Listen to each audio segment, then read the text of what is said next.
লালমনিরহাটের হাতিবান্ধা সীমান্তে ভারতীয় সীমান্তরক্ষী বাহিনী বিএসএফের গুলিতে 2 বাংলাদেশি নিহত হয়েছে। গত রাতে দোলপাড় সীমান্তে ঘটনা ঘটে, বিষয়টি নিশ্চিত করেছে ভোটমারি ইউনিয়ন পরিষদের সদস্য জানান। 2 বাংলাদেশি সীমান্তের 444 নম্বর পিলারের কাছে গেলে ভারতীয় সীমান্তরক্ষী বাহিনী গুলি করে, এতে ঘটনাস্থলে তাদের মৃত্যু হয়। পরে স্থানীয়রা দুজনে মরদেহ উদ্ধার করেন। এ নিয়ে তাৎক্ষণিকভাবে কিছুই জানায়নি বিজিবি। তবে ঘটনার সত্যতা স্বীকার করেছেন হাতিবান্ধা থানার ওসি।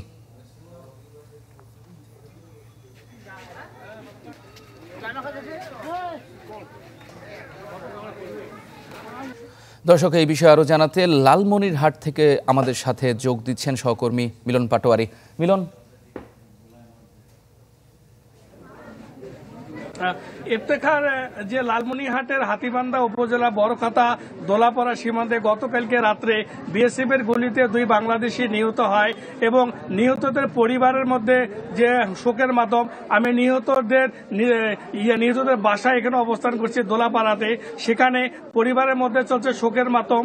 পরিবারের যে 2 পরিবার 2টি যুবককে সেই বিএসএফ এর গুলিতে প্রাণ হারার কারণে পরিবার 2টি একদম ভেঙে পড়েছে।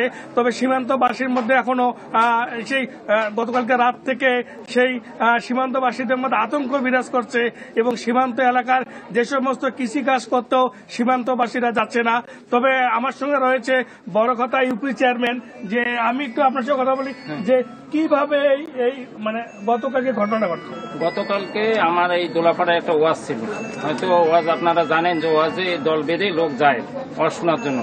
সেইখানে যেতে 11:30 পৌনে 12টার দিকে অতর্কিতভাবে বিএসএফ আর কি এই যে বাংলাদেশি যুবকদের উপরে এই গুলি চালায় এবং ঘটনাস্থলে দুইজন মৃত্যুবরণ করে।